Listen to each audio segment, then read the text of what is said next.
സ്ത്രീകളിൽ ഫെർറ്റിൻ ലെവൽ കുറഞ്ഞാൽ എന്ത് സംഭവിക്കും? അനീമിയ, ലക്ഷണങ്ങൾ, പരിഹാരങ്ങൾ. ക്ഷീണം മാറുന്നില്ലേ? തലചുറ്റൽ, മുടികൊഴിച്ചിൽ, ശ്രദ്ധക്കുറവ്, ചെറിയ ജോലി ചെയ്താലും ശ്വാസം മുട്ടൽ, ഇതെല്ലാം വെറും തിരക്കിൻ്റെ ഫലമല്ലായിരിക്കാം. നിങ്ങളുടെ ശരീരത്തിലെ ഫെർറ്റിൻ എന്നൊരു ഘടകം കുറഞ്ഞതാകാം കാരണം. ഇന്നത്തെ വീഡിയോയിൽ ഫെർറ്റിൻ എന്താണ്, അത് കുറയാൻ കാരണങ്ങൾ എന്തൊക്കെയാണ്, ലക്ഷണങ്ങൾ, പരിശോധന, ചികിത്സ, ഭക്ഷണക്രമം എന്നിവ വളരെ ലളിതമായി മനസ്സിലാക്കാം. ഫെർറ്റിൻ എന്നത് ശരീരത്തിൽ ഇരുമ്പ് സംഭരിക്കുന്ന ഒരു പ്രോട്ടീനാണ്. നമ്മൾ കഴിക്കുന്ന ഇരുമ്പ് ശരീരത്തിൽ ഭാവിയിൽ ആവശ്യമായി വരുമ്പോൾ ഉപയോഗിക്കാനായി സൂക്ഷിക്കുന്നത് ഫെർറ്റിനാണ്. അതുകൊണ്ട് തന്നെ ഫെർറ്റിൻ കുറയുന്നത് ശരീരത്തിലെ ഇരുമ്പ് സംഭരണം കുറയുന്നതിൻ്റെ പ്രധാന സൂചനയാണ്. ചിലപ്പോൾ ഹീമോഗ്ലോബിൻ നോർമലായിരിക്കാം, പക്ഷേ ഫെർറ്റിൻ ഇതിനകം കുറവായിരിക്കും. ഇത് സ്ത്രീകളിൽ കൂടുതലായി കാണുന്നത് എന്തുകൊണ്ട്? 1. അമിതമായ മാസമുറ, രക്തസ്രാവം. 2. ഗർഭധാരണവും മുലയൂട്ടലും. 3. ഭക്ഷണത്തിൽ ഇരുമ്പ് കുറവ്. 4. വെജിറ്റേറിയൻ ഭക്ഷണരീതി. 5. വയറിലോ കുടലിലോ ഇരുമ്പ് ശരിയായി ആഗിരണം ചെയ്യാത്ത അവസ്ഥ. 6. Coeliac disease.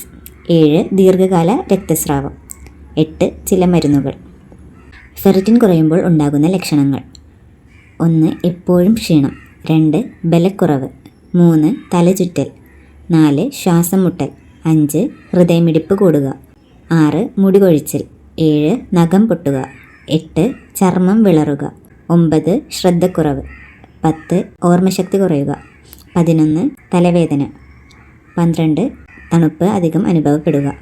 ചിലർക്ക് ഐസ്, മണ്ണ് തുടങ്ങിയ ഭക്ഷണമല്ലാത്ത വസ്തുക്കൾ കഴിക്കാനുള്ള ആഗ്രഹം പോലും ഉണ്ടാകാം. ഇനി നമുക്ക് ഫെർറ്റിനും അനീമിയയുമായുള്ള ബന്ധം എന്താണെന്ന് നോക്കാം. ഫെർറ്റിൻ കുറയുന്നത് പലപ്പോഴും അയൺ ഡെഫിഷ്യൻസിയുടെ ആദ്യഘട്ടമാണ്. ചികിത്സിക്കാതെ പോയാൽ പിന്നീട് ഹീമോഗ്ലോബിൻ കുറയുകയും അയൺ ഡെഫിഷ്യൻസി അനീമിയ ഉണ്ടാകുകയും ചെയ്യും. അതുകൊണ്ട് ലക്ഷണങ്ങളുണ്ടെങ്കിൽ പരിശോധന വൈകിപ്പിക്കരുത്. ഇനി നമുക്കിതിൻ്റെ പരിശോധനകൾ എന്തൊക്കെയാണെന്ന് നോക്കാം.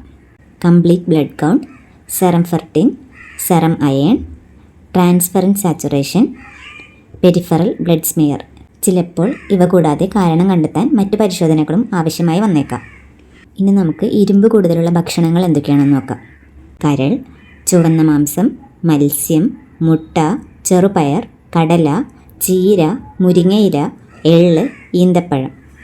വൈറ്റമിൻ സി അടങ്ങിയ ഓറഞ്ച്, നാരങ്ങ, നെല്ലിക്ക എന്നിവ കൂടെ കഴിച്ചാൽ ഇരുമ്പ് കൂടുതൽ ആഗിരണം ചെയ്യും. എന്നാൽ ഭക്ഷണത്തിന് തൊട്ട് പിന്നാലെ ചായയോ കാപ്പിയോ കുടിക്കുന്നത് ഇരുമ്പിൻ്റെ ആഗിരണം കുറയ്ക്കുകയും ചെയ്യും. അതുകൊണ്ട് തന്നെ സ്ത്രീകളിൽ ക്ഷീണം, മുടികൊഴിച്ചിൽ, തലചുറ്റൽ എന്നിവയെ നിസ്സാരമായി കാണരുത്.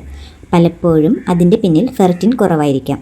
ലക്ഷണങ്ങളുണ്ടെങ്കിൽ ഡോക്ടറെ കണ്ട് ശരിയായ പരിശോധനയും ചികിത്സയും സ്വീകരിക്കുക.